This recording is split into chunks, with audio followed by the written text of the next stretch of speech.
Dlíodóir atá anat. Dlíodóir atá anat. Dlíodóir atá anat. Need that pronominal doubling to constituents. Right. Maybe might as well answer it now. So, difference between ta. Syntactic difference, so difference in the structure of the sentence, the order of the phrases, between Irish verb ta and is. So, is vegetar a?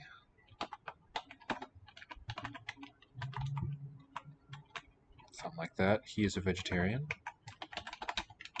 He's a veg.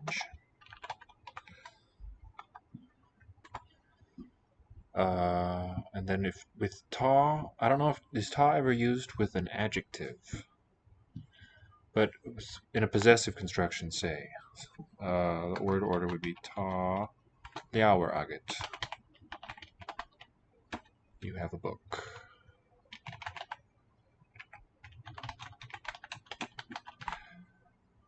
Right. What confuses me is, or what sort of led me to this difference, is just trying to construct these on my own. I feel like it should be the verb and then the subject and then whatever else is a complement of the verb. I guess Taliauer would be sufficient as a sentence, right?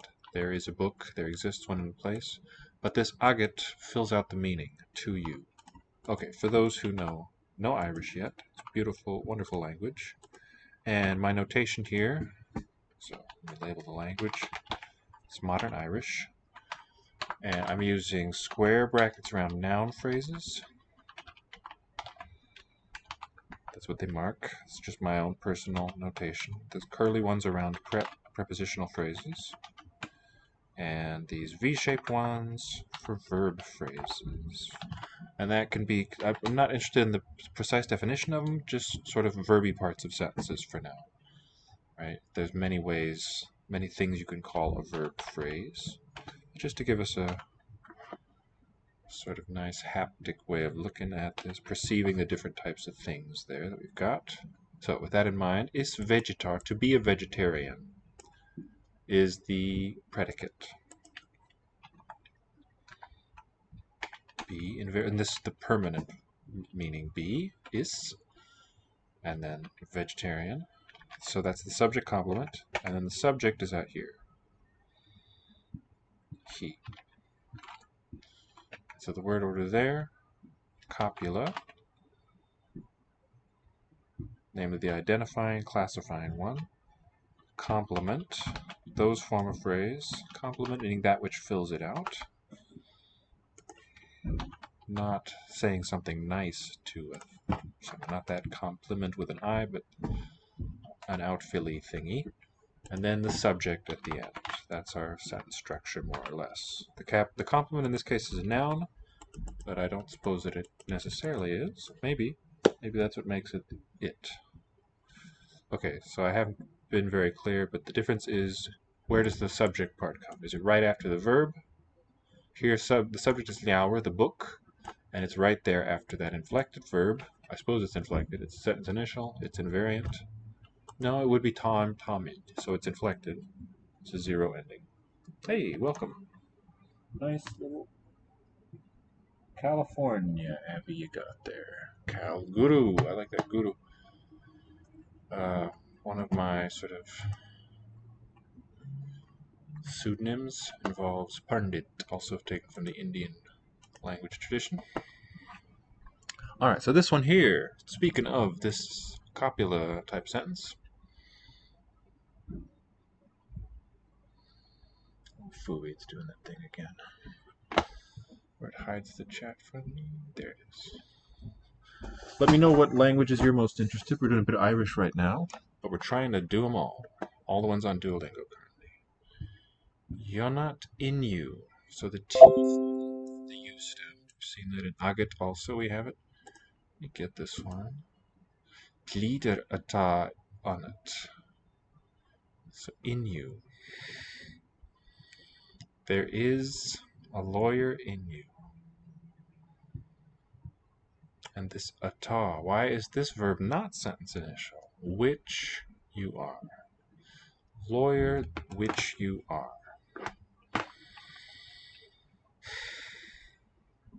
Learning Spanish and Hindi. Okay, you want to see more of those or something besides them? Both beautiful languages and quite related. Well, actually not terribly closely related, but there's lots of similarity in structure in Spanish and Hindi. Irish is also related, but the parallels are a bit harder to spot in Irish from the rest of the family, I would say. Okay, so chewing on this nugget now. Dlíodóir atá anat. Atá, this is a relative pronoun, looks like, written together with the verb. Foil Shantor.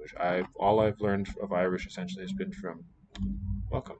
Hola, ¿qué tal? Yeah, doing well, thanks. How are you?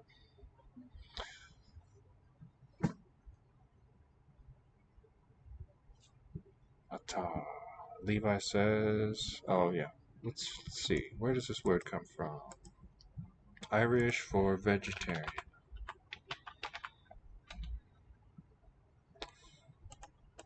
Okay, looking very English there. Give me some options. Suggestion edit. There used to be, isn't there like an arrow that comes up?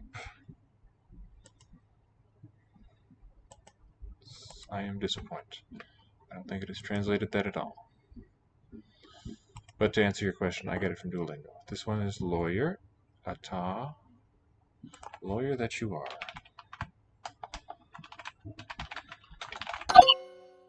Are a lawyer. So a new construction. What an evening already.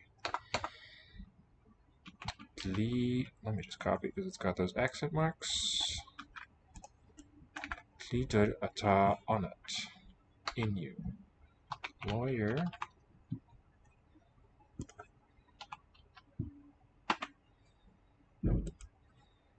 So I know the ta is verbal. That's definitely going to be part of the verb phrase. On it is a prepositional fusion. In you. So, not sure what this, maybe a rel pronoun stuck onto the temporary meaning be, and then this one means in a single word, in you. There is a lawyer in you means you are a lawyer. Soy de los Estados Unidos. Yo vivo en Texas. The sos is to plural form. Sos de España. We don't hear that one much around here. This sos word. You are a lawyer. There is a lawyer in you. What a beautiful blasphemy. Let me just briefly explain. My deal kind of is that I'm using Duolingo as a sort of pocket field methods class. It's giving me lots of data, and I'm looking for the patterns just with what I'm shown, instead of looking it up in like a reference grammar or something. I'll look up lots of words, particularly for their origins, but I just try to build up my grammatical knowledge from the data itself as much as I can. Níl onamh ach buachalaí. Onav, this is going to be the two in you plural. Those end in IBH. And the nil is a negative existential. There is not in you but boys. You are only boys. There is nothing in you except boys. You are only boys. Níl onam ach fear. There is nothing in me, and it looks like fear, but it means a man. I am nothing but a man. Estoy usando voceo, sí. se puede decir vos sos en vez de tú eres. Es común en algunas partes de Latinoamérica. ¿De qué? How do we say? From what part? De aquella parte de Latinoamérica. What is going to be for do you come from in this voceo? What would it be? Venís. ¿De cuál parte? Gracias. ¿De cuál? Okay, cuál doesn't change. It doesn't mark gender. Excellent.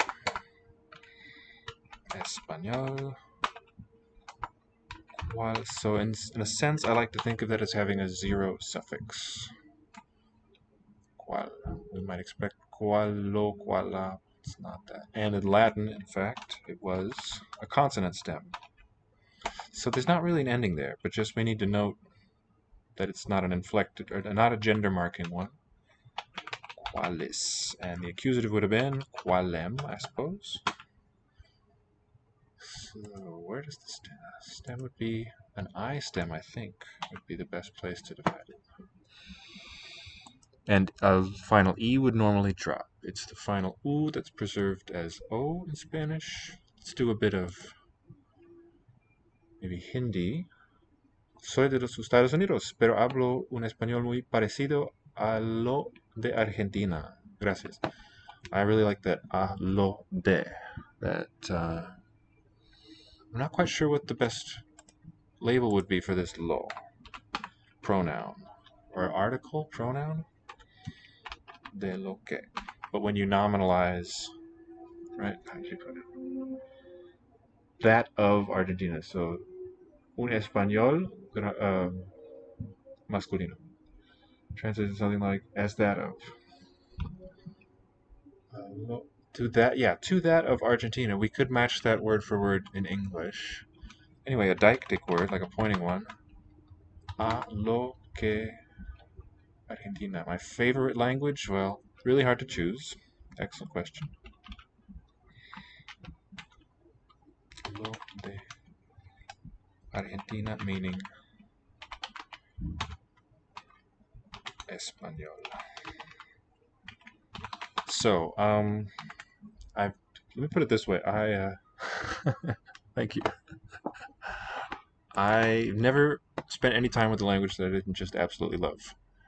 But these days I'm spending a lot of time on Irish. I find myself really fascinated by that. And here we are. Let's see, what else? Really have fun with the Chinese. I spent many years studying Chinese. I just find it a lot of fun. I like the challenge of looking up and remembering all the different written words. Okay. Nil inam achfar. I am only a man.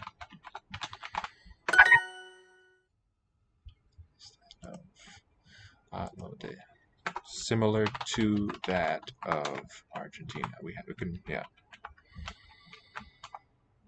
And it would be capital here too, right? Nil inam achfar. Tá sicím sa cheapara. Sa is a fused one in the chapter sandwich. And so the thing to look out for in Irish is this mutation, the change of a word initial consonant. The basic form of the sandwich word, for instance, capita, with the k written ce. The I and the e around the r show that it's a palatal r, capita, and not a r. Tá sicím sa cheapara. It's the basic form with just a plain k, right?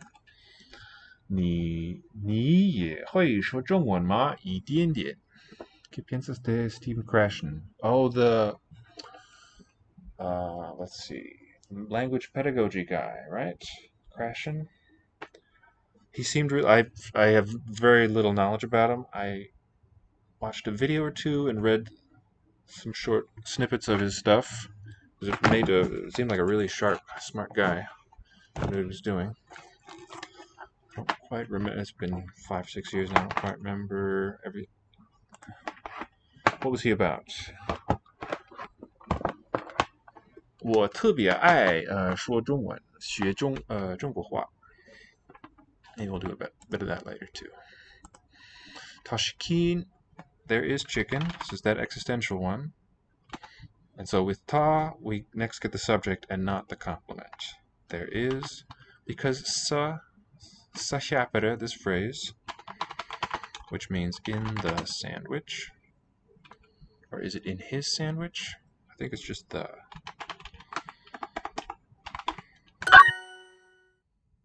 What was I saying?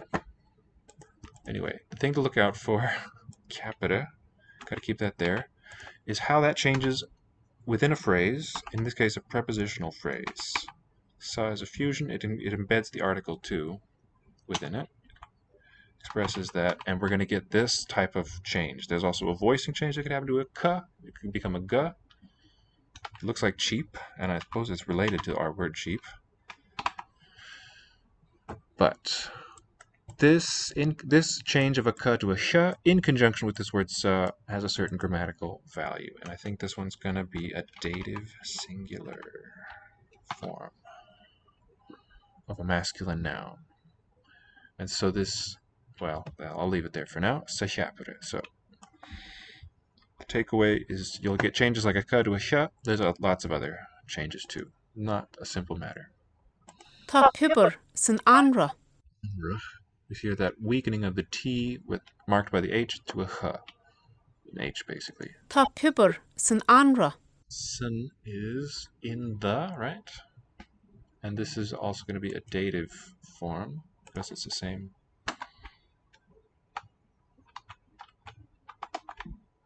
Same preposition, sa, basically. And because this noun starts with a vowel. 中国话. Well, I heard it a time or two when I lived in China, but there's also the excellent grammar by Zhao Yunren, which is around here somewhere. He used that term for the language. He called it 中国话的文法.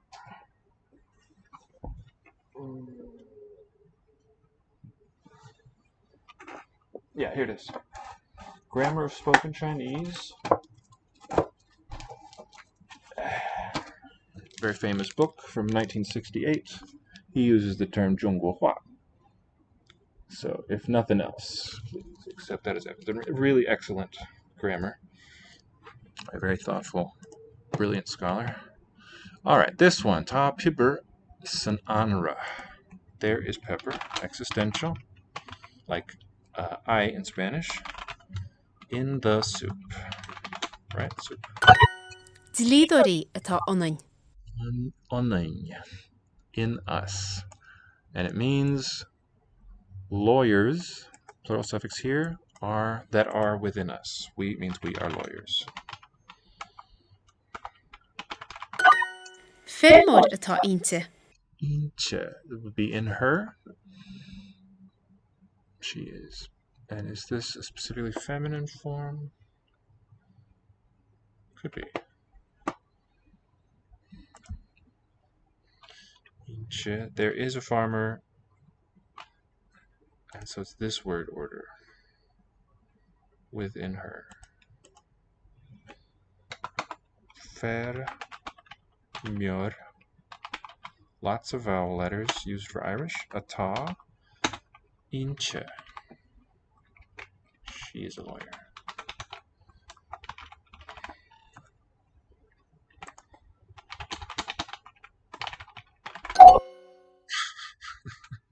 Nílach dalta inte. One of those things. A 6-letter noun. Nílach dalta inte. Nil ach, nothing but. Dalche. Oh, what's that? Nil ach. Dalta. Nílach dalta inte. Dalta, the darker LT, and inche, the T brightens. There is nothing but something in her. She's only a student. Nil ach dalta inche.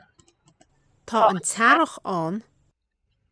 So here the spelling is very helpful with that hyphen to show that the basic noun we're looking at is arach. And the T, though written together there, is really best thought of as part of the article. Ta and tarach an. If you know French, the T that sort of pops up between a third-person verb, aime-t-il, when the pronoun is suffixed, is quite reminiscent. Same basic principle. It's a survival of a longer word form of the past. And charach an.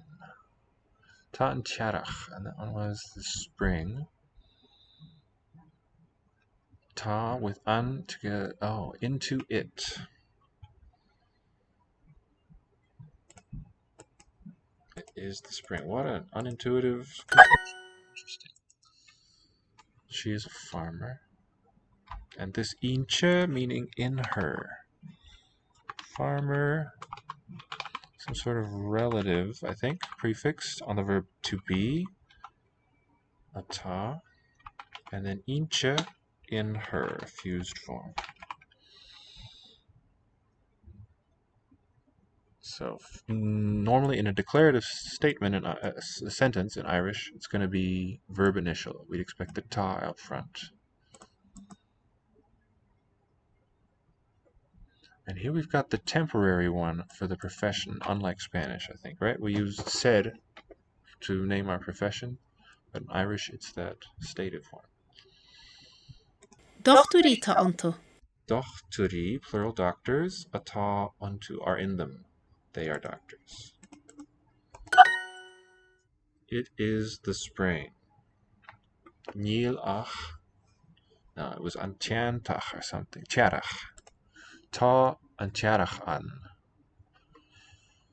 Looks like earache with a double R and no final. Granjero. Soy granjero. What's that mean? Soy granjero.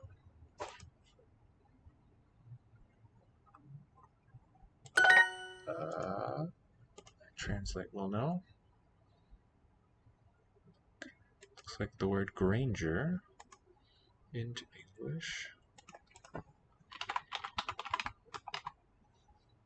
There. Ah, farmer. I didn't know that one. She is soy. Yeah, soy in Spanish. Soy granjero. I am a farmer. So from ser.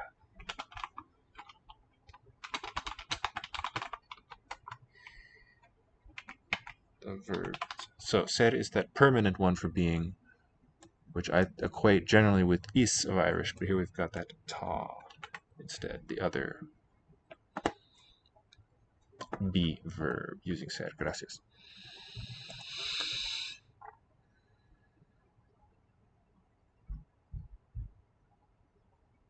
Let's see. Rúnaí atá anat. Rúni atá on it. Secretary, which is in you. You are secretary. Aisteúr atá anam. The word for actor. Aschir, the palatal there in the middle. And at the end, aschir. Aisteúr atá anam. Atá onam is in me. I am an actor. Níl anamhach cálíní. No, nothing. There's nothing in you but girls. You are only girls. So what I'm doing here with each of these. Good observation. And I don't really know of any offhand. The question is, for those of you, if you can't see this, are there other branches of Indo-European that have the distinction like Spanish ser, estar, or Irish is and ta? Levi, do you know of any? None spring to mind. I'm not sure how it is in Hindi. I think it's all going to be hey. Maybe let's do that next. I don't know. Kind of debating what to do after this, and we're getting close. You are only girls. But maybe let's... Níl antú ach tlídorí. Okay, nothing in them. U for the third plural. There's nothing in them but lawyers. Oh, I was going to say, yeah. What I'm doing first is a sort of word for word or phrase by phrase, close translation. And then next, I sort of convert that into a more idiomatic English. Some of these common sentence constructions are built up rather differently from their English translations. Like, okay, níl basically, I like to think of as a fusion too. It's a negative verb. It's a negative existential. There is not. So if you can remember Latin, nihil, except it's not a noun like that, pronoun. Iontu in them. Ach means but. And Dli plural lawyers. Nothing in them except that means they are only those lawyers. Dlíodóir atá anat. Singular form here with the palatal R. Dlíodóir atá anat is in you. You are a lawyer.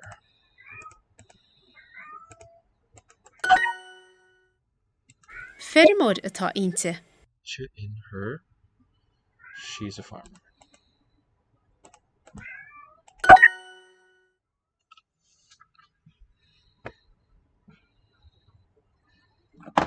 I believe Basque makes a similar distinction. I don't recall the verbs involved. But of course, that's not Indo-European.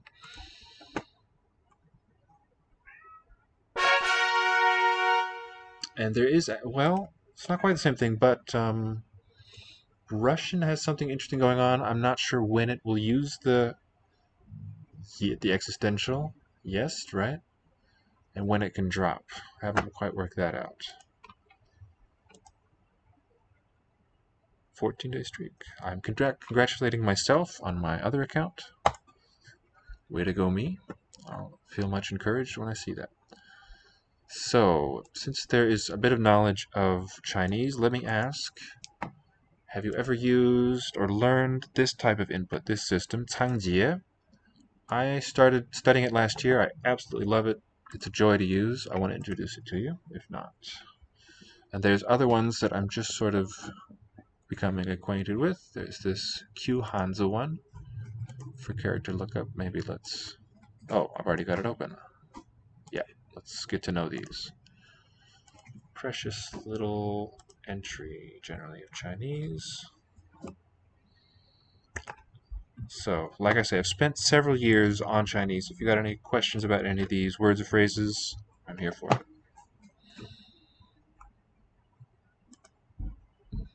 I've just been non-stop fascinated with Chinese for about the last 16, 17 years, more or less. 料 Yeah, like a material. 猪 Zhu means pig.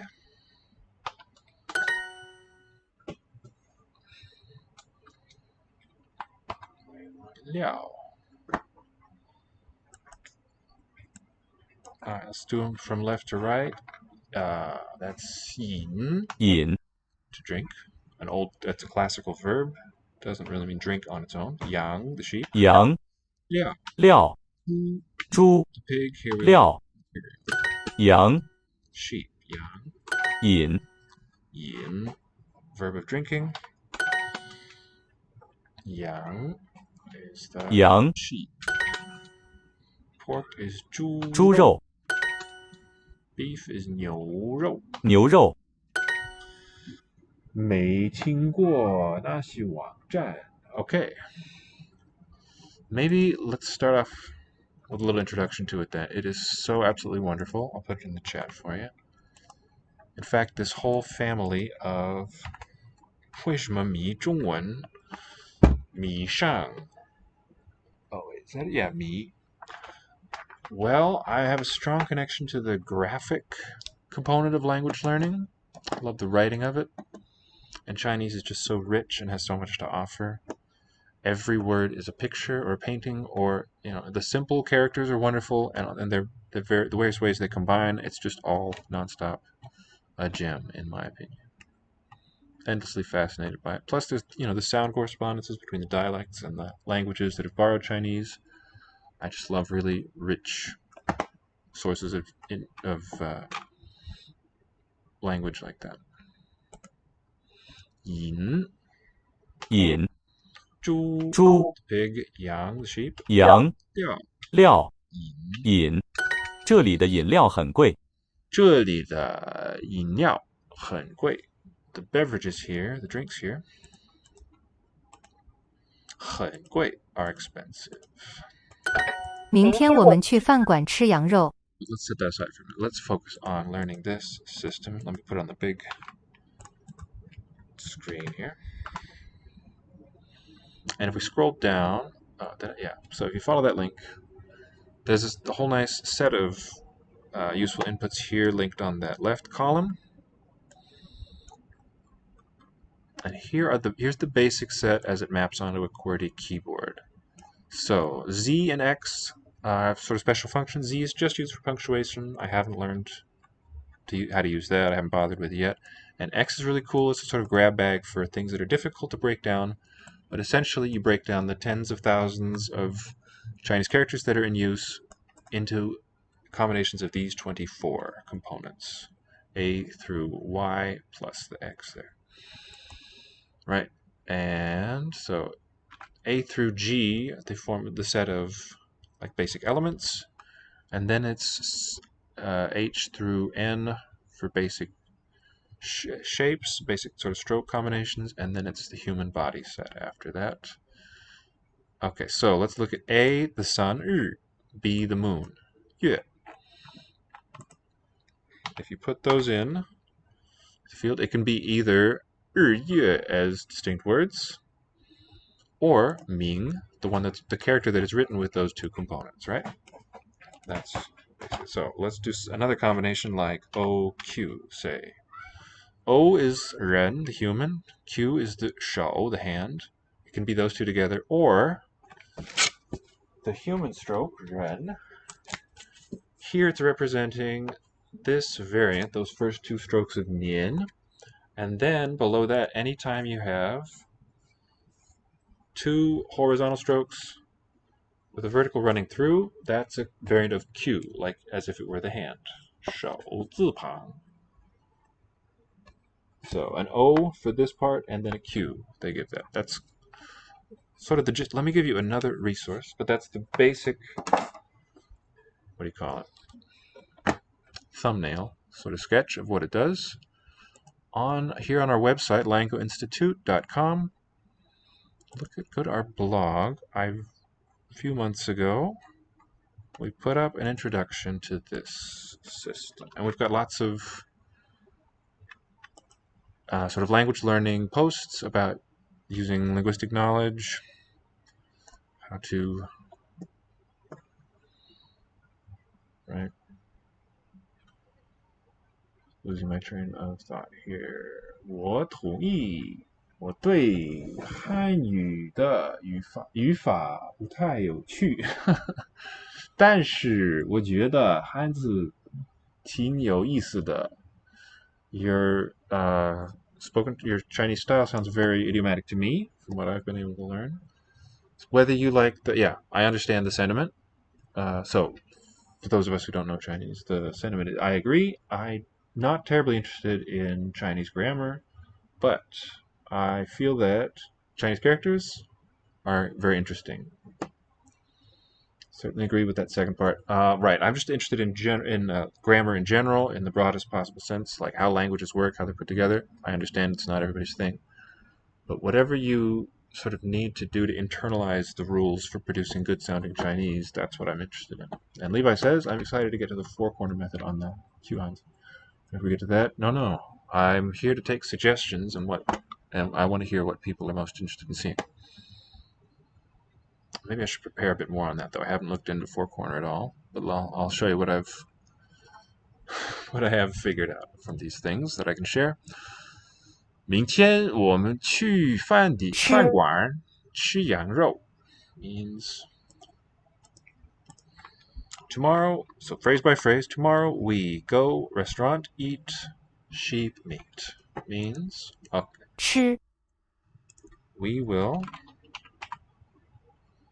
go to the restaurant tomorrow to eat, what do you call it? We don't say sheep meat, we say mutton. Or lamb, we could call it too. We're going to eat lamb at a restaurant tomorrow. So it's two serial verb phrases here in Chinese. 去饭馆, go to the restaurant. 吃羊肉, two transitive ones. They each take their object. Go to restaurant, eat mutton. And it kind of has to be in this order. Yeah, it's got to be in this order because the first one sets us up for the place. So it's working like an adverbial, gives you the information about location in this case. And then the main event is that sentence final clause, eat the lamb. 明天, time word is up at the front, like standing as the topic. 哇，没想到你可以这样打字. Yeah, it's so great. So much fun. Expressing excitement at this type of input. 你会说哪些其他的外国语言? I think that would need a ma, right? Oh, 哪些? It's a question. No, sorry. Which ones? Well, all the ones that are taught on Duolingo, I'm currently doing. Some of them I've been studying for quite a while. German, I grew up speaking. Spoke a bit of Dutch when I was a kid too. But I'm here for all of it. All of those. I also spent a lot of time studying Sanskrit, which is not in this set, and some ancient languages, Old English, many years ago, like ancient Greek. Latin is here though. So it's refreshing and brushing up on my Latin here as well. But languages are just my thing. What I came to do. Once you've learned a few, I think it gets easier with each new one that you acquire. You learn how to break them down, how they work, the kinds of patterns to look out for. 猪 Let's get to the real good stuff though, the input. Show you how it really works. Show it in action. 海海 猪 is the pig. 猪 饮 饮 word of drinking. 料 料 cereal. 羊羊，我喜欢吃这个猪肉饭。我喜欢吃这个猪肉饭. Did I input that? No, I did not. We've got that blog post. Let me just share it with you. This link. It's got a bit more thorough of stuff that I can quickly sum up. But I want to show it to you in action here. Alright, this is I like to eat this 猪肉饭, this pork dish. I want to eat this pork dish. This cooked entree consisting of pork rice. Oh, okay, that sense of this word fan basically means cooked rice. Here. Dish is what they want. 猪 the pig. 猪海 Still furthermore, yang is the sheep. 羊 Yang right next door. 料料饮，你想要什么饮料？你想要什么饮料? What beverage do you want?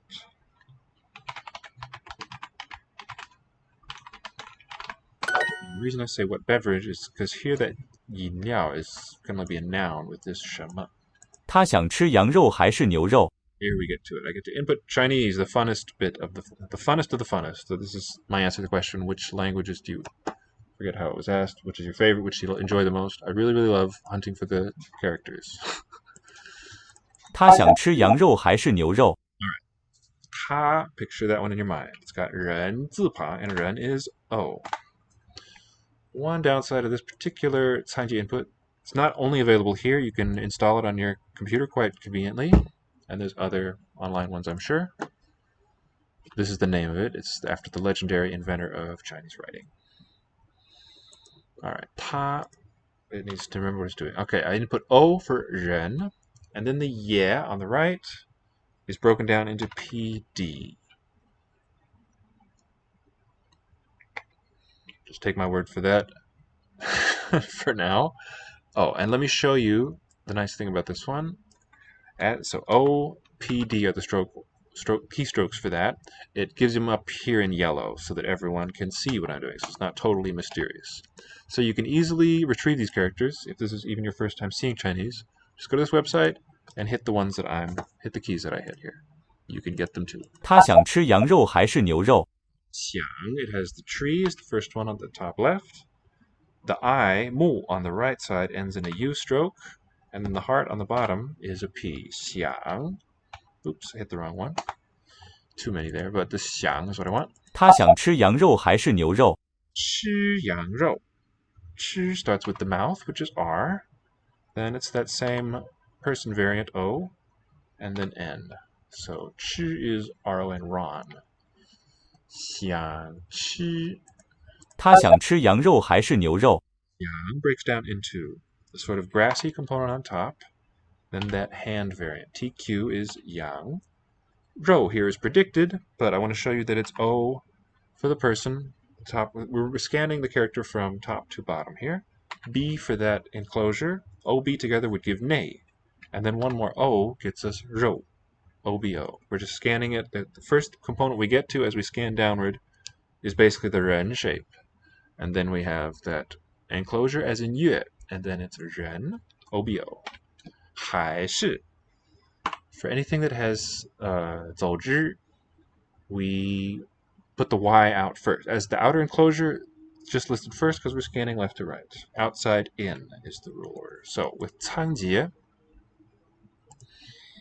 I think the creator himself of the system summed it up as you go left to right, top to bottom, and outside in. That's how you decompose the characters in this system. Your maximal string for any character is going to be 5 strokes. 还是 Hai, the next part is W, and then it's L, and then ends in V. So it's this one. 还是 is predicted. It would be A for the sun, M for the line below, Y, and then O gets us 是. 还是他想吃羊肉还是牛肉？牛肉. 牛 is H and the Q. H for that first downward stroke, and Q, 2 parallel horizontals and 1 vertical, is a Q stroke. 牛肉 predicted. Okay, but we're not done. Duolingo only wants the simplified. We have this nice handy button just at the bottom of the input area there that converts it to simplified. 他想吃羊肉还是牛肉？ So there's 仓颉 input. Any string can make multiple characters. Yeah, sometimes up to 4 or so I've seen in the wild. Right, so good observation. Let's look at again DUP. No, that only calls up that one. But if I did, okay, OOG gives us this one who's reading, I'm not even sure of. A person next to the short-tailed bird, because that also has O. Or it can be OOG, 坐. G is the ground shape. O is 人. 人人土 gives 坐. So these have the same string of components. Thought it would be like that too. Bijective. Bijective. Don't get it. 他想吃羊，我们想要2个牛肉面。我们想要2个牛肉面. We want 2 servings, 2 portions. 2 beef noodles. 昨天晚饭我和朋友吃了羊肉。 This too I would regard as serial verb phrases. I want to take the term verb in Chinese as expansive as possible. Like, 晚 can be a verb, but not in this sentence. Here it's the time, so it's a temporal noun. 和 is basically a verb in my view. It takes an object. So like together with, to be together with is kind of the meaning as a verb. So we can translate it as and. Here it might even be better as with still. With friend, eat, 吃了, eat completed. How did we say it? Lamb. So 昨天晚, yesterday evening. Last day evening. 我和朋友, I ate lamb 和朋友 with my friend, with a friend. Could be plural too. 1-to-1 correspondence between 2 sets. Ah, thank you. New word. For dinner yesterday. 晚饭, that's the compound. Yeah, otherwise I was leaving the 饭 untranslated. So, 昨天晚饭, that's our topic. Yesterday's dinner meal. 我和朋友吃了羊肉. So a phonetic input like pinyin is also not a bijection. You can get many, many characters for a single input search string. 你们有什么饮料？你们有什么饮料? What drinks do you have? Drinks do you have? 我喜欢吃这个猪肉饭。我喜欢吃这个猪肉饭. I like to eat this pork rice. 昨天晚饭我和朋友吃了羊肉。 I ate lamb for dinner yesterday with a friend or with friends. So Chinese nouns generally are just not marked for their number. They certainly can be, but it's most convenient to just leave it off. My friend and I ate lamb for dinner yesterday. I ate lamb for dinner yesterday with a friend's. All right, that's not the best. I grant. I think that should have been accepted. A friend and I ate lamb for dinner yesterday. 昨天晚饭我和朋友吃了羊肉。 Sometimes it's a bit rigid when I feel there would be multiple valid English translations. My friend and I ate. I should have just typed it yesterday. There we go. And the phrase order, the original, yesterday evening meal. I, with friends, 有 eat complete lamb meat. Okay, so another input system that I've been getting to know is Q Hanzi. So it's a hand-drawn lookup system. Here is the thing. Response is definitely fine. Thank you. Is there a bijection? Any string can make multiple. Gotcha. Let's see. Okay, so that's the URL for this one. Maybe I should do this over on this screen too. Let's see. Fine. You can input the simplified directly if that's your preferred. Already messed it up. You can just remove last stroke. So I think this will come in handy for teaching. I've been teaching writing characters over Zoom, and this is the same sort of principle. And I like that it does get different colors too to differentiate what the different strokes are. And would have been fine.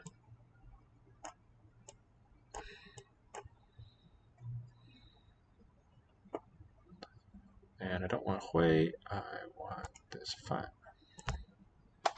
So it gives you its best guesses as to what you've just input and select the one that you want. Click it there on the line and it spits it out into that box there. Right. And then another cool one on this same website is the multi-radical. So here's the basic set, sort of extended.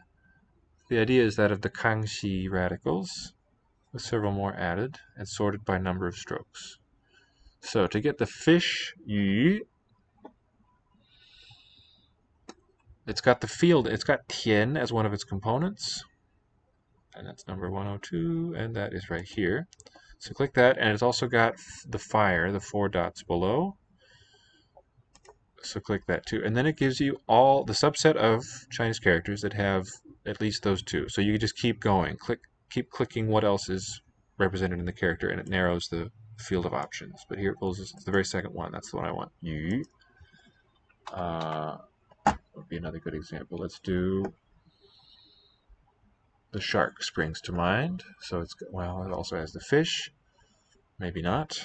Let's do a complex character. Okay, no, I want to clear this now. Reset.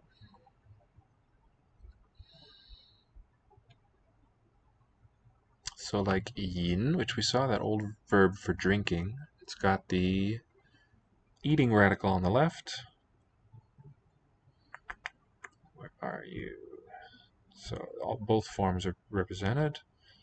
The simplified and the traditional, I presume. It's 3 strokes for the simple. Where are you?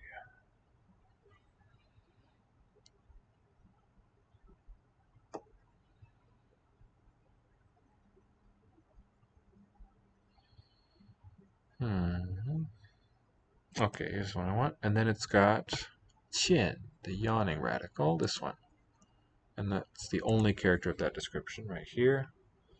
I've pulled up, so this is really the simplified tab. I've pulled up 繁体字. So I'd have to go and convert that elsewhere. All right. Maybe let's do Hindi next. Let me add that to today's list. We did ZH1, HI Hindi.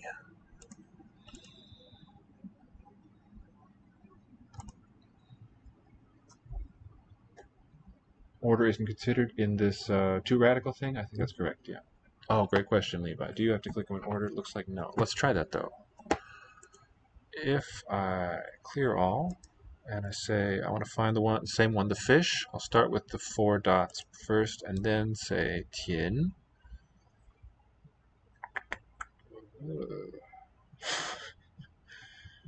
It's not the standard list of radicals. I'm a little disoriented here. Yeah. In the Kangxi set, this is 115, and this is 102 next to that. Let me do a back step. What? Okay. Anyway, the fire first, then the field. Huh. It doesn't pop up in second place, but it's right here. Wait, it didn't register the field. Now it's in first place. Yeah, any order it looks like. Great question. And what this site also offers, which I haven't spent much time with yet, but as a Japanese input, sometimes there's a specifically Japanese variant that it's not too convenient to get otherwise. But this is what I want. I want kanji o kaku. So for instance, kaeru as a peculiar simplification that is not used elsewhere in the Chinese character using world. So just write it in by hand. There it is, kaeru no ki. Well, let's share a bit of what I've managed to learn of Hindi so far. And Levi's here too. He's studied longer than I have, I believe. If you know do you know any languages where the verb comes at the end of the sentence? In my mind, तुम बहुत छोटी हो. there's always very close correspondences in word order between such languages. Yeah, so you can kind of generally construct your sentences along a Japanese pattern and get an acceptable Hindi word order, I think. Tum, you. So it's kind of nice that way, but you get some of the same basic word stock that we have in English. We either have words borrowed from Sanskrit or just inherited shared words, because Hindi and English all belong to Indo-European. So tum is cognate with our old word thou, the old you word. Tum bahut, greatly. Choti ho, you are. Ho, yeah, it's the ho he is the more common third person form of the verb to be. Starts with an H in Hindi. You are. So the word order, you, very, short, are. And the short word, adjective, is agreeing with a feminine noun, which is not expressed. Bahut, very short. So the tum, I guess, would have a feminine referent, depending who you're speaking to, and the choti adjective agrees with that. And let's call up the Hindi. So Lexilogos is a really convenient resource if you're not familiar. These virtual keyboards. It'll convert. HI gives you that syllable in Devanagari, or you can click them one by one. Like if you're still learning, it's good to break it down into its parts. Here's a g consonant, and then to change the vowel, you would come over here to this side and get the combining E. Say, the E vowel goes to the left of its consonant. The others, depending on the vowel, will go to the right, above, or below. G. So again, here's the basic G. It's an aspirated G. So on the bottom, G with just an schwa vowel. And above that, with that extra sign to the left, that's a G syllable. Tum bahut choti hai. Ho, we got. Neha बहुत लंबी है. Bahut lambi hai. So those two Lambi. antennae make it an AI spelled diphthong. It used to be a diphthong, now it's just a low mid vowel. Hey. Neha is a name. Bahut lambi, she is very tall. Julia एक बहुत अच्छी लड़की है. Julia एक बहुत अच्छी is the अच्छी अच्छी vowel at the end there.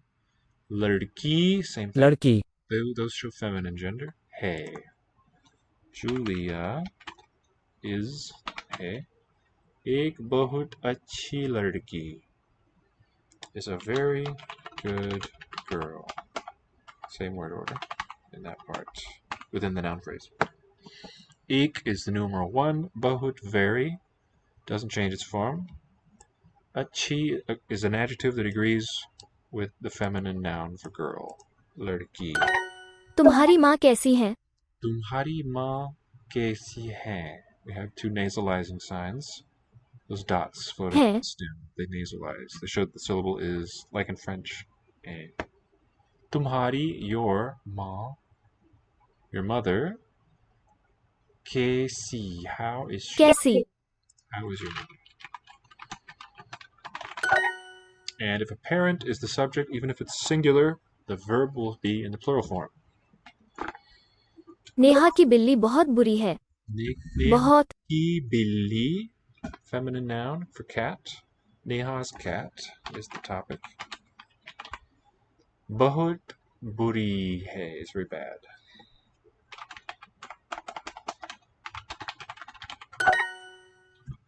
Buri, adjective, also feminine, although here the noun precedes. So it's the familiar pattern from Indo-European. You've got nouns that have gender and adjectives within the same clause will agree with their nouns. मैं लंबी नहीं हूँ. I lambi nahi hoon. And it's I, feminine, tall here. Lambi, I am not. Neha की बिल्ली बहुत बुरी है. Neha ki billi, her cat. I really like this Hindi possessive construction. Neha is the possessor, and the K is the stem. The E suffix agrees with the possessed noun. Billi, long double L there. And what is her cat? Neha की बिल्ली बहुत बुरी है. Bahut, bahut, buri. She's very bad. Hai, H-A-I. आपकी बेटी बहुत अच्छी है. Aapki, your. Beti is your daughter. Bahut achhi hai is very good. I believe there's two genders in Hindi. Excellent question. Seems to be just masculine and feminine. तुम कैसी हो? Tum kaisi ho, speaking to a female person. How are you? It's female because of the agreement on kaisi, कैसी? which is the word for how. The word for you shows no difference. The verb also doesn't. Ho, हो. either gender, but an adjective agrees with its noun. आप बुरी हैं. Aap buri hai. You are bad. Female. And yet the verb still manages to be respectful because it's plural. Even though calling them bad, still respect them enough. You are bad. You are very short. The verb's going to be bahut. Let's use tum. T-U-M. Tum bahut. B-A-H-U-T. So the short letter A vowel of Hindi and in Sanskrit is a schwa rather than an a. Linguist by training, that is right, yeah. 2 degrees in linguistics, and what else? Yeah, I started, when I first started school, it was in Dutch. That was the language I learned to read in. Then we were in Germany when I was 10 to about 20. So sort of picked up several languages along the way there, and either just had but developed eventually an aptitude for language. I would say I have a pretty good ear, and I'm able to match what I hear pretty closely with my mouth and apparatus. And I'm a big stickler when I teach languages on getting the pronunciation exactly right, whatever it is I'm teaching. Tum bahut, we're doing very short. Let's say we're speaking to a feminine person. Achi, aspirated. So doubled consonant, but also aspirated. Achi ho, it'll be H-O. Okay, here we get a bit of a paradoxical thing. The syllable ho has to be written altogether H-O. What I mean is if you do the H way too long, or say go forward and backward, now you type an O, it'll give you the initial form. It's not what you want. That's not a well-formed string. It needs to look like this. Ho. Tum you bahut achi. Very good. We're not saying good. We want to say short. Choti. Let's do C-H-O. Capital T for this retroflex. Long E. Ho. Tum bahut choti ho. Your daughter is very good. This one right here. So it's going to be tumhari for the possessive, your. It needs to be written though as tumha. If you do just MH, it gives you a ligature, which is pretty cool actually, a pretty cool feature of the script. Here's ma and ha as separated distinct consonant letters. Nice to meet you too. Yeah, please give us a follow and check back in on us. Trying to build up a community of people interested in languages here. Hit me up with your questions. Find me on Twitter. It's Language Institute across all the social media. Thanks for stopping by, all of you. Let's see, we're just over an hour. Hope you'll stay with me a bit longer. Let's finish this. Okay, we're almost there. What do we do next? Levi, did you have anything you were particularly interested in, or anybody else who's there? I'm doing all of the ones on Duolingo. Or ask me anything about any language and I'll try it. Why not? Feeling ambitious tonight. Your daughter is very good, is what we want. It's going to be tumhari. Oh, but hold that thought. The way the script works, maha is this one. Just totally distinct consonants.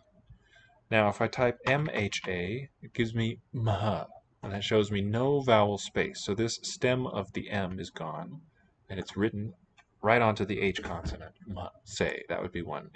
Here's another case. All the consonants basically work this way when you combine them. Ba and da together, bata, or but in Hindi. But if you do PTA, pta would look like that, without the stem of the P. We're reading left to right. So this kind of combining, it sort of goes in the direction of Chinese a bit. What about Klingon, High Valyrian? I'm happy to. Yeah, we just started those a week or two ago. I had a stream devoted to conlangs. We will do one of those next. So look that up. You can find us, by the way, on YouTube. I use a hashtag, all the languages. You can find me that way, or just with this link here. So today is day 60, and it's April Fool's Day. But it really is day 60 of this project that I'm doing, this streaming while I learn. Almost all of them almost every course I started from zero except for the Esperanto one.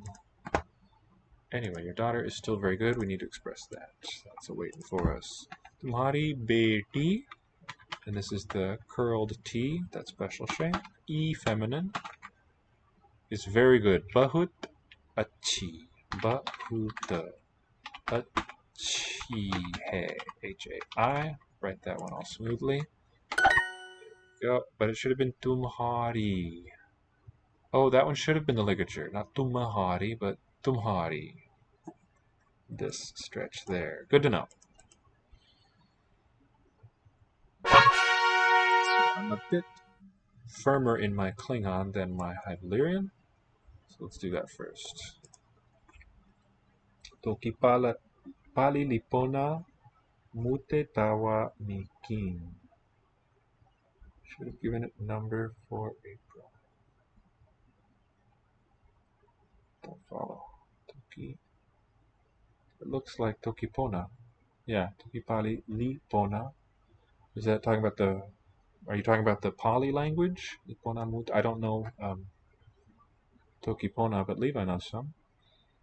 My very hip co-worker and assistant. Amanuensis. And what was that word y'all taught me? By something. Bijective. So cool. Compounds are a favorite topic of mine. See the root of throwing, I think. That ject, as in eject and reject and subject. That one actually is probably a different root. And then by, of course, meaning to a pair of things. Okay, in Klingon, we're getting to sentences, which is great because it has such a weird word order. Tor vecho. Vicho, that's one of our person prefixes. I believe it's mean you. Vecho. So it's transitive. Ho, the root here, means admire. And a single prefix encodes both subject and agent.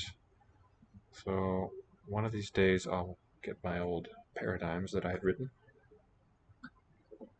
But I don't want to make you wait while we're on stream. So the Klingon word for Klingon is Klingon, TLH.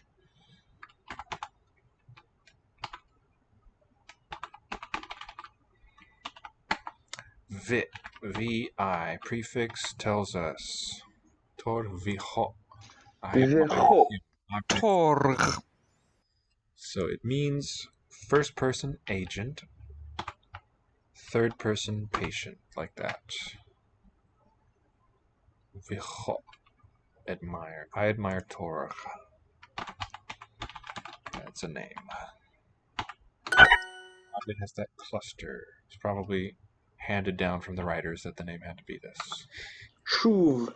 Shuvwepu. What I mean is the designer of Klingon seemed to have a CVC, syllable canon, in mind for this language. All of his lexical words adhere to this, but not these names. Shuv, shuvwipu. The pu is a pluralizing one. I would call it human plural, but that's not quite the right term. Wit, I forget. Shuvwepu. Fighters fight is the meaning. Shuv is the root. Here it's a verb with a Shuv. zero prefix on it. Significant zero. And shuvwit is a nominal derivative. So in many ways, Klingon works just like a human language. Tokipona Lilon Ilo Duolingo. Oh, Duolingo. Love it. Ala. Leon. Levi says Tokipana. Oh, okay. I missed a few lines there. Number for people. Toki. I don't know enough Tokipona to try to stumble my way through that right now. Duolingo should be capitalized. I'll let my Tokipona pedant viewers go off there in the comments without any input from me. It's a language I'm innocent of. It would be fun if it was up here, though. So the meaning, verb first, they fight, and who fights? Fighters, warriors. So we will reverse these two verbs. Chishlach vecho. Chishlach vecho. I admire him. Yes, I admire him, her. Right. So we have intransitive verbs and transitive ones. In an intransitive verb, it would be a j to show that I am the doer of it. But in a transitive, the prefix also expresses who the object is. Who, what Durash shuv wotriv. Wotriv. Wotriv. Worf. How cool. So, subject comes last, and object first. The meaning is Worf fights Duras. And got a note, no prefix on the... Shuv. I think of the... If you know what a bound word is... In the Klingon phonology, yeah. Not something you can easily come across in our day-to-day life. Although I guess if you watch... Durash. there too. But here it's nice and slow for us to take in. Capital S and the capital D are retroflexes. And what was I going to say? Oh, the root basically is bound. It always requires a marker with it, but 0 is one of the markers, so it looks like you have a free root. But I wouldn't quite regard it that way. Jardaj choch wotriv. Jardaj. Jardaj. Possessive suffix, I believe. His enemy. Worf admires his enemy. Kill. Choch. Close. Kill. And there's no tense marking. So it could be Worf killed, let's say. I think they're Dutch. His suffix, his enemy. Jardaj hoch shuve. A warrior. Shuvwit is a subject at the end. Hoch kills. Jardaj, his enemy. Molor died. It's going to be a 0 prefix one, I think. Che is to die. Comes first. Molor is the name. Subject. Kalis fought Molor. Molor, Shuv, he fought him.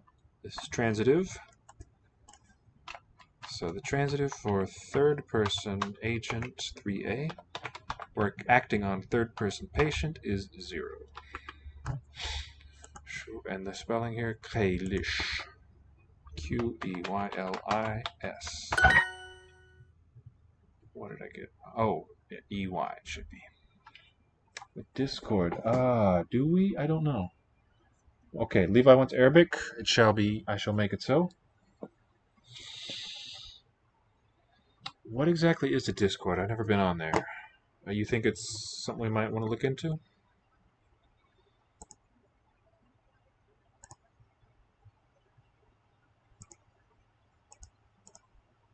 Alright, cool. Okay. Oh Lord, and that's it. We can do Arabic.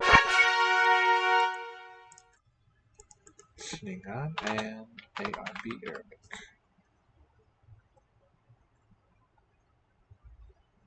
I think that's the most requests we've got, which is lovely. So I'm afraid we don't have a Discord. We do have just about all the other social ones that I know of. I don't know, Reddit. What we're doing on there, but we've got Instagram, and I'm, I think, the one who's on the Twitter the most from our place. Peter's up there. He teaches here too. He's our Portuguese teacher. We've also got a podcast if you want to listen to us. We've got this blog here.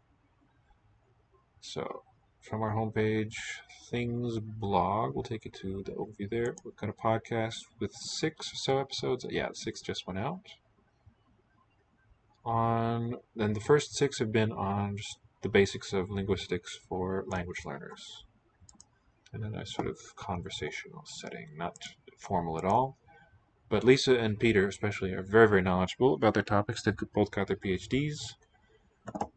Peter especially is up on syntax stuff. There's all kinds of stuff.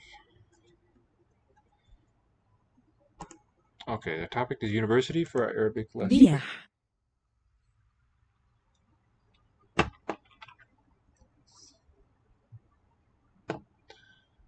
Yeah.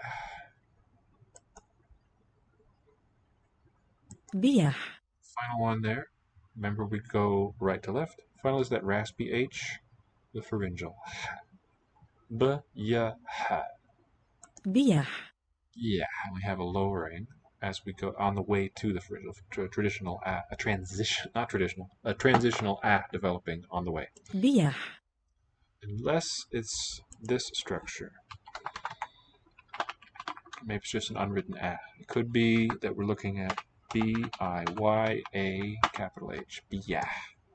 بيح But it wants, no, it's saying it's E. I don't know, maybe there's a mismatch. It's either a transitional thing or it's not. They report that it might not be correct. حور Hur. Written long. حور Didn't sound terribly long.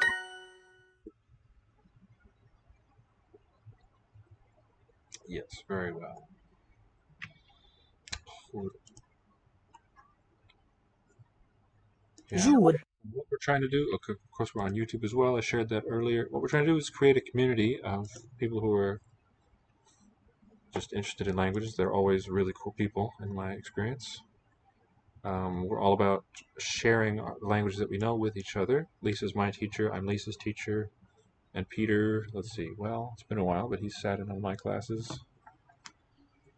And of course, Levi's absorbing everything that we put out. I'm taking Spanish now. I've had our Spanish teacher, Marison, as a French student, intermittently. Oops, let me select the right. تجار Tejar. look for us on Meetup. We've also got Zoom, like happy hour, sort of conversation hour, game night things, a couple times a month. جور So, ja-u-ra, jour. Yeah. Letter B has a single dot below. Ya has two. بيح Roughly like a 7 for the raspy H. Yeah. بيج Beige. Same basic shape. That H1 with a dot in it is a J. Older G. Learning Italian from Luis? I did. ح Everything. And that's coming up tomorrow, isn't it? Tajer. تجر So the short vowels in Arabic are optional to mark them. If you wanted to show them, like here, it's going to be those short horizontal, the short oblique dashes. They're not vertical, not بحر horizontal. Okay, the circle one shows no vowels. Mark of silence. بحر Bahr. And it's this raspy H and R as a cluster. Bahr looks again like this. بحر Bij. بيح Yeah. بيج Same basic letter shape for the J and the Ha. The dot tells them apart. Yes. You just have to memorize the word pretty much. There is only 3. That's an excellent question. In Arabic, there are only 3 basic short vowels: a, e, u. The a will either be light or dark, light a, dark ah, depending on whether certain consonants are nearby. The e can be, in some instances, lowered to an eh sound, but that's just the surface variant. It's underlyingly is always e, and this one, the u, can show up as an o. Like in the name that we hear as Omar, it's really Omr, with the ah preceding an u. And in the native Arabic words, the vowels are there to mark grammatical category. Together with the sentence, like with the position of the word in the sentence, the short vowels will be easy to predict from what the word class is, I think. I haven't advanced too far with Arabic, but it's not as frightening a lack as you might suspect to not have those vowels marked. But if you can, I mean, the nice thing about studying Japanese and Chinese, especially because they're so complex with their writing system, is that no other written language ever really intimidates you after that. Arabic is quite manageable. It's really, really close phonetic to sound, phonetic to script match, sound to script. Ha, single consonant will be like that. All these others have multiples. Jour, جور 3 letters. Hur, that long oo حور comes out with that loop. Loop for oo. We did Arabic. Let's stick on those 2, Arabic and Klingon. Let's see. Yeah. I might do some more Irish too, the way we started. Soldier. Poop. Poop. The poop is for child. This is women, plural. Mang. For soldier. Ket torg mara je. Conjoined subject, Torg and Mara. Ket means they run. Chelish luchoch shuvwepu. Lu. So there's a prefix here, lu, to add to our collection.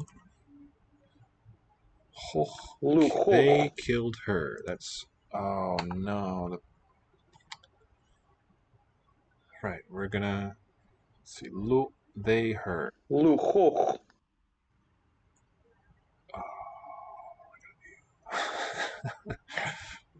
P for patient. Let's just use subject object, because P will be plural.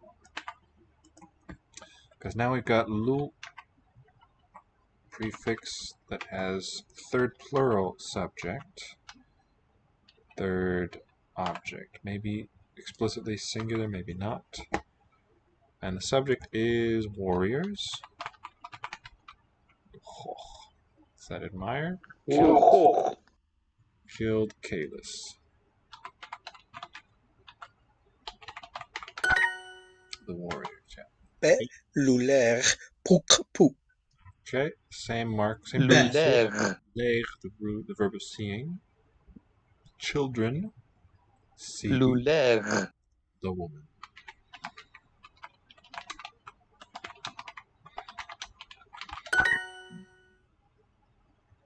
Kalish luho shuvwit pu.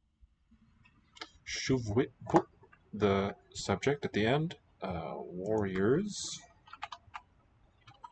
Fighters. Luho, that is they admire. And Kalish is the object. Semi-divine figure Kalis. Logographies sound really painful to learn. Yeah, logographs, where a single sign represents a whole word. I actually found it really delightful. Maybe the first steps are a little daunting, but once you kind of get the logic of it, nothing but beauty and fun, I think. You just got to stick with it. It teaches you that stick-to-itiveness that you need. And so I wish I'd been using this graphic input system from the very beginning. It aligns well with what you have to learn when you write by hand. It's a sort of slightly easier version of the same task. Anyway, if you're interested in what I teach, here's all the languages that we offer. English, which I teach. Korean, it's Lisa. Spanish. Now I teach the following: Chinese, French, German, Japanese, and we also offer Portuguese, Italian, in occasional workshops, phonetics, maybe Hanja coming up here one of these days, maybe yoga. Get in touch with us. Most of our instruction is online these days. We're set up for Zoom classes and stuff. Those are what we can teach you. We hope to add an Arabic teacher here going forward. Luler puk pu. Luler puk pu. Children see the woman. Right. Subject at the end. Puk and a pluralizer. Lu, is that fused or that just megamorph? It expresses multiple meanings within a single form. Third plural subject on a third person object. And bet, woman, female person. They killed a soldier. Okay, we're going to see a pronoun here. Soldier was mang, and that goes first. And kill, hoch, right? Luchoch, because plural subject. Luchoch. The word for they, I think, is och. Bich. Can speak, can't speak. Ooh, okay, got it. We have not quite animacy distinction, but a language possessing distinction. Chach will be the one here. Mang luchoch chach. Or just mang luchoch. Okay, when you have the lu, that's enough. It shows that the subject is they. A pro-drop language. Worf and Martok admire. So they admire him is going to be a lu prefix. Lucho. Object first. Kailish. Lucho. Woriv. Martok je. Martak. There's no K. Martak je. Woriv Martak je. Worf and Martok admire Kalis. Kailish. Lucho. Woriv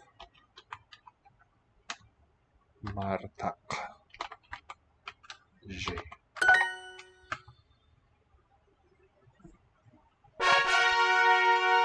Conlangs are good old fun, but there's nothing like a natural language. Beauty and elegance, as well as wonderful strangeness sometimes. An bhfuil an cháis Rome? Rome is going to be before us, before me. Before me. Anhash, the cheese. And unwill together is a question. Copula. Is the cheese before me? So unwill is. The cheese is going to be nominative, so I guess, right? Now, is it a feminine noun? Anhash, Rome. And that's a fusion of before and me. Níl fáilte roimhe. You are welcome. You're not welcome.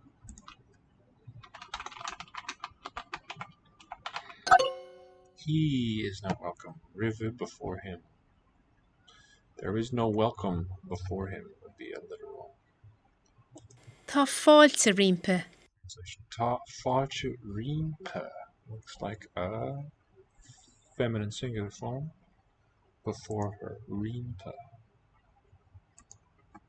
Ta falche, that means there is welcome.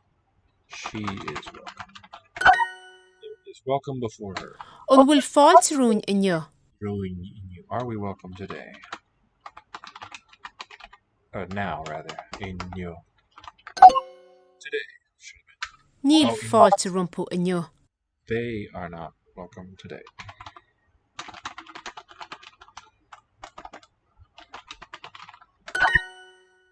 Tá fáilte romh. You are welcome. You plural. Níl fáilte rompu inniu. Níl fáilte rumpu. Inyo means they are not welcome today. Rumpu inyo. Chi, one little vowel. Tá na pólíní rompu. Napolini rumpu. The police, plural, they are rumpu before them.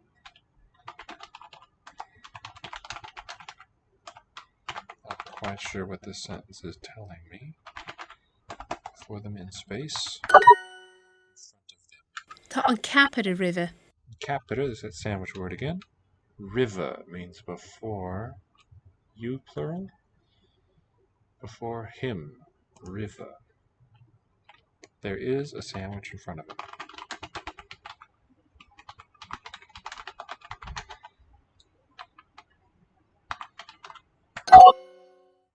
The sandwich, right, it's definite on here. An bhfuil fáilte riampa.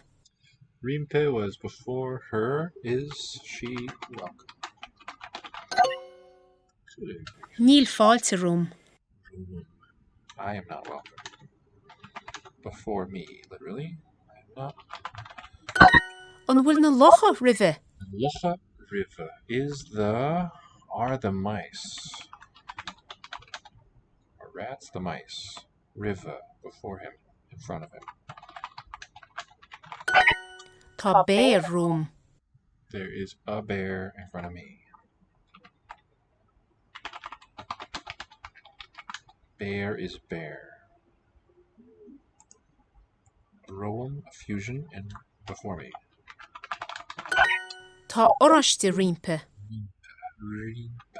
There is an orange in front of her. Tá fáilte rún. We are welcome. Níl fáilte roimhe. River, he is not welcome. An bhfuil fáilte rún inniu. You today. Rowan, are we welcome today? Níl fáilte rompu inniu. Níl fáilte rumpu inniu. Tá an capar a roimhe. River before him. The definite sandwich is in front of him. An bhfuil fáilte riampa. Is she welcome?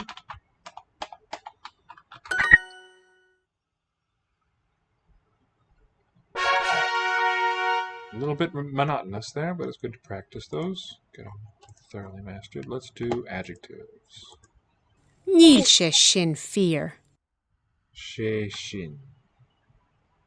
Fear is true. Okay. That's not true.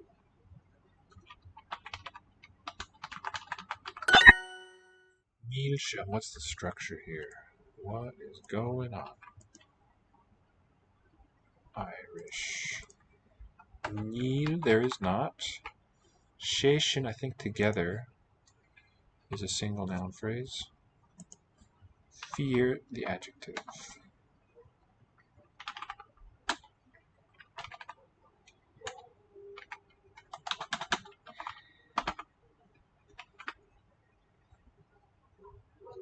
Tá sé sin go deas. Tashishin gajas.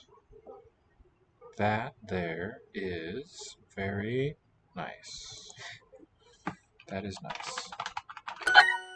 Go is sort of left untranslated.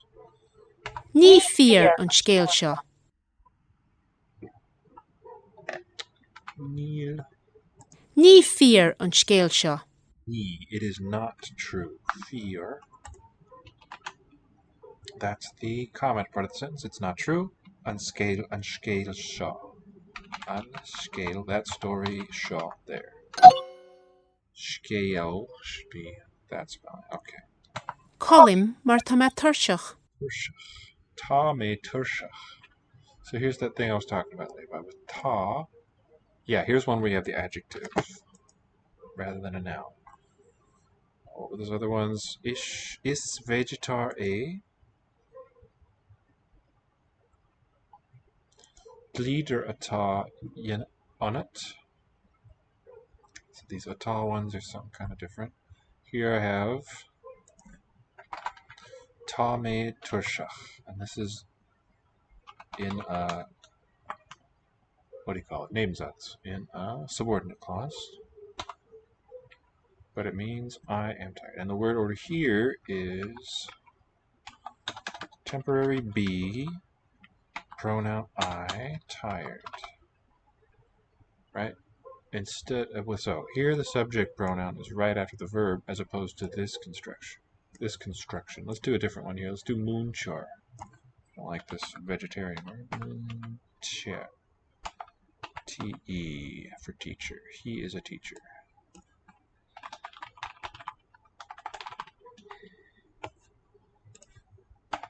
This is the difference that puzzles me and fascinates me. Because I am tired. Mooncher a. A is also a noun phrase. He, topic, at the end, is a teacher. Within that, the verb is first, and then the complement of the verb. The thing that he is, a teacher. Ta me turshach. Ta, I am. That's our verby part. And turshach is also verby. So the verb phrase embraces those two at least. And this one might sort of be just stuck in the middle. But why is it this difference of order? Does that make sense? That's what's puzzling me here, Levi. Column, I sleep. Mar, because. Ta me turshach, I am tired.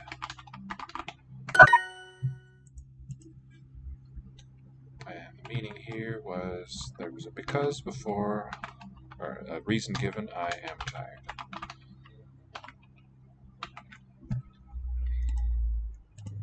Ichinn sé torí go coitianta. Cochanta. What's that? Ichinn sé tori. He eats fruits. Specifically plural. Here, toddy instead of torach. In general, commonly. Go cochanta.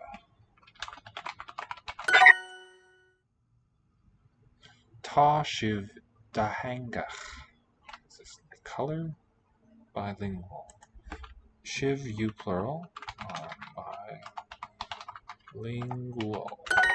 Is málam tú go mór. Smalim to gomor. Gomor is to a great degree. Literally, it's is good with me, you.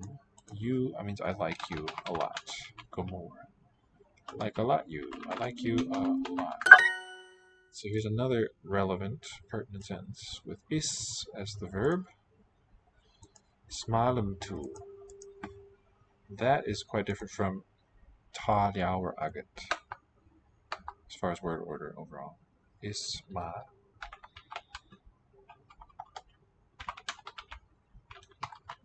Liam. Tu gamor. So, think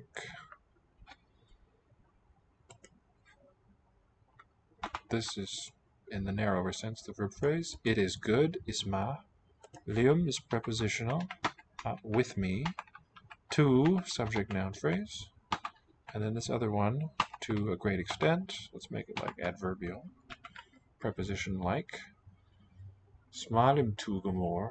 You are very good with me. That means I like you. An bheanmheog agus an fear mór. The mutation, the basic forms for both these words have a plain B. But in this particular type of phrase, in this case, they're going to mutate to a V.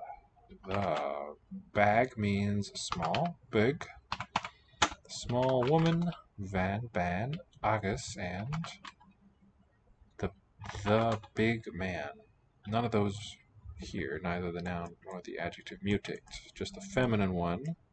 And I assume it's feminine, although this ban word that we talked about yesterday, toddy, used to be neutered.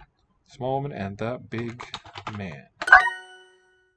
Ta behaves more like normal verbs. Ich and me, toddy. Okay, right. Should have a T in the spelling, Levi. Spelled like torthai, pronounced toddy. Behaves more like normal verbs. Ich and me, where the subject just follows directly. Ta, she. Ich and me. Is is special. Is incomplete on its own, like Korean yeyo. Tá mé ráthad mór ach tá mé ahad beag. Defective somehow. Tamo ahar, brother. And my father is small. Tamo ahar mór, that's one clause. Ach ta ma ahar beg. Tá mé ráthad mór ach tá mé ahad beag. Beg. My brother is big. Big, more is an easy one to associate with big. But, my father is small. Níl mo ráthad dá hangach. Níl mogracher da hangach. So the níl means there is not. Just a little puzzling. Because da hangach is an adjective bilingual. So I think we should say my brother, subject, mogracher, is not bilingual, rather than more close translation such as he has not bilingual. Tá a máthair dá hangach. A mother, this one, I think means her mother. The form alone could also be the word his. Presence or absence of mutation shows the difference. Her mother. A mahar da hangach. She is bilingual. Ta directly followed by the subject. Ich am feol go coitianta. Feul, is that meat? Gokochenta in general. Ich im feul gokochenta.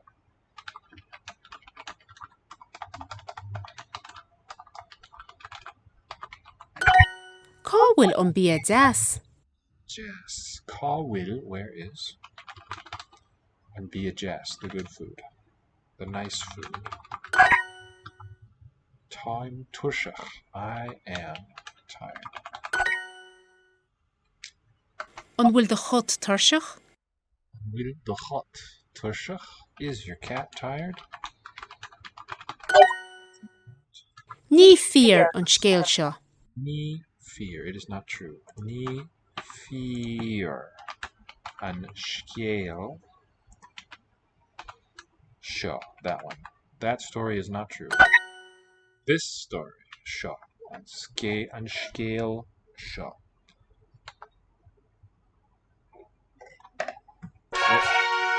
So I quite agree with your observation, Levi. Ta is more like a regular old verb. And note also that we have those fused inflected forms in this dialect, time, I am, and taimage, whereas we don't have isim or isimage. So that'll be my mnemonic. The fact that those verbs fuse with the subject reminds me that verb and subject stay together with that verb ta.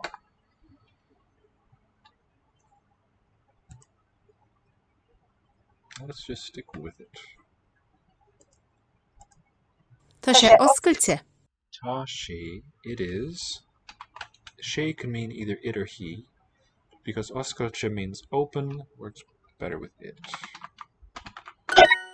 Temporary copula, not permanently open, but at the moment. Is dáta speisialta é. Data specialta a.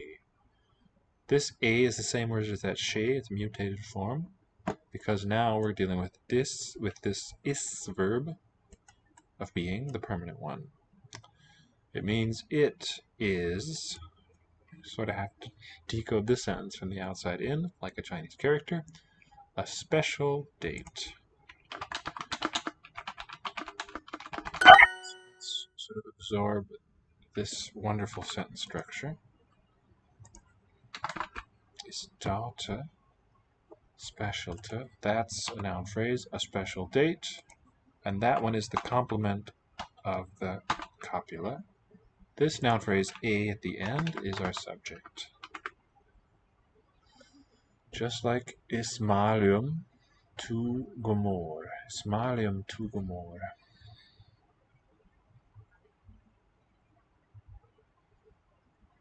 Is data specialta a.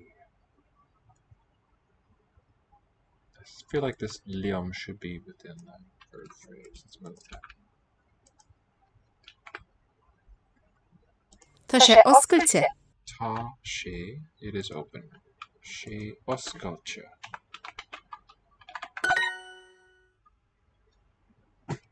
Lémuid nuachtan áitiúil. Local. Gamage, fused one, we read. I think the verb is either taken from Latin, legere, or the cousin of it. We read a Nuchtan, the newspaper. And it is local, we'll put that first in English. The local newspaper. Níl sé persanta. Níl sé persanta. It is not, or it could be he is not, personal. Is nuachtan príomhaideach é. So here's that. To be a private newspaper is the predicate altogether, and the subject last, it is a private newspaper. Will kullach. Kullach special to agat. Do you have special kullach? Suit. Do you have a special suit? Is there one at you?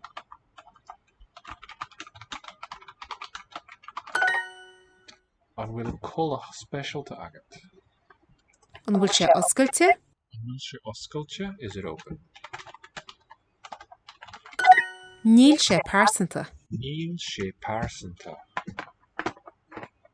It is not personal. Is buachal príomhaideach é. Three-word predicate. To be, boy who is private, and the subject he. He is a private boy. Cé atá lé. Ki ata a. It's with her, right? Yeah, lesh is with him. I got that right? K is where. Where is she? Who is with her? Okay. K is like quis quem of Latin. Who is with her? Who is it who is being with her? This is, I think, this type of question structure that I was so puzzled by. I'm now thinking I'll compare it with French esque.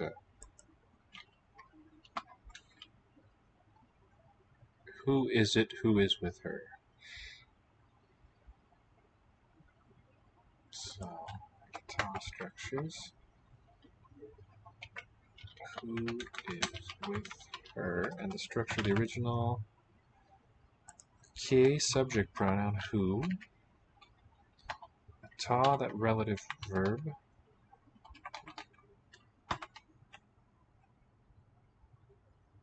And this lay, ta, form of be, this one lay is with her.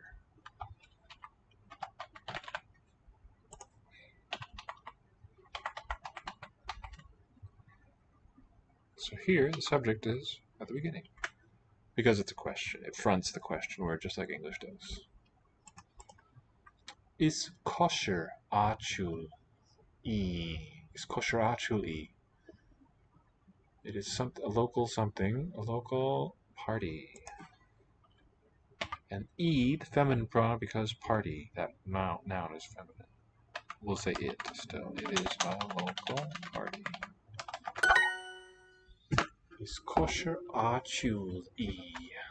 Ismalium bia achul. It is good with me, the local food, means I like the food that is local. Ta shib specialta. You are special. Ismalim bia achul. I like, meaning it is good with me, local food. Níl sé príomhaideach, tá sé persanta. Níl sé príomhaideach, tá sé persanta. Let's choose it with subject. It is not private. It is personal. Cé atá lé? It's a they. Who is with her?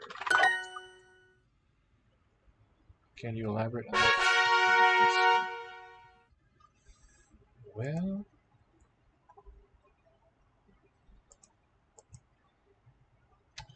it all kind of hinges on what the little ah prefix on here is doing. But the way it seems to be working to me, maybe it's more like a progressive, I guess. What do you feel about this ah prefixed to here to give a ta? The French equivalent would be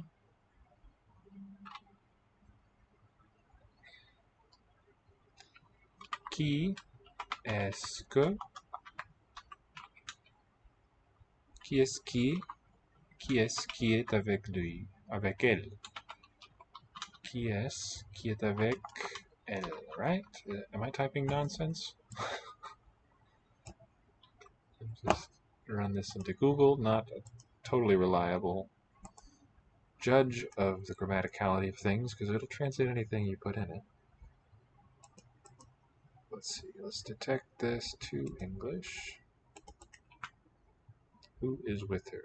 Who is it who is with her? Est avec elle.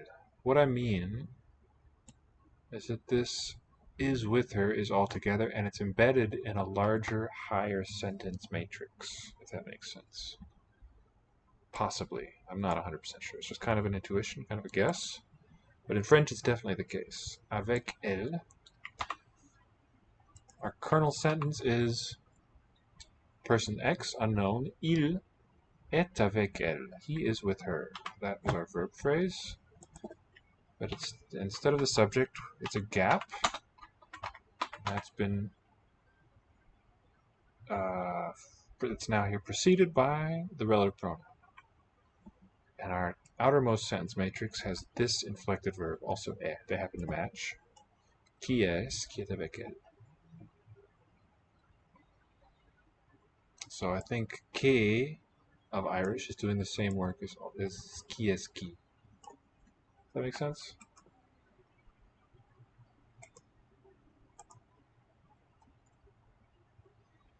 So here's all the ones we're doing. I think I'm about ready to call it a night. Oh, it's after 11 already. But I'll give you a few more minutes to make a request. There was a request for High Valyrian. Let's see, let's go back to that. I haven't really touched it since that Conlang stream. 2 Conlangs today. Valaissa. He is a man. Vala. Nyuha munya kirineissa. She is glad. Nyuha munya. There is glad.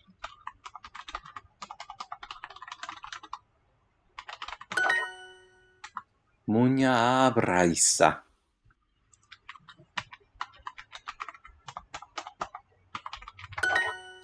Mother is a woman. Abra should be marked long.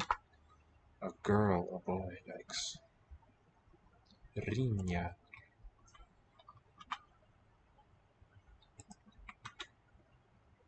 Tauba. Kepavalaissa.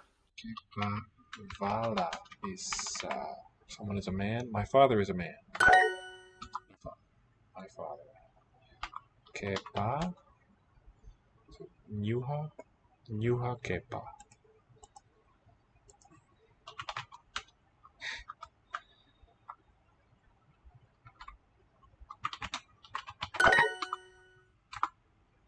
A boy. Pauba. Girl. Rinya. Like Nina, just with an R. Just like the Spanish. Rinya means Nina.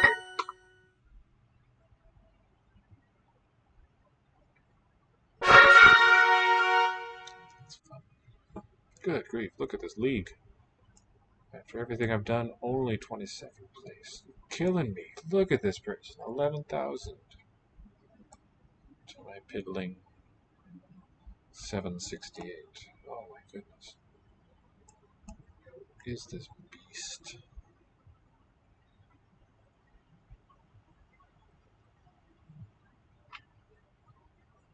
Oh, my hat turned out to be a pretty long stream.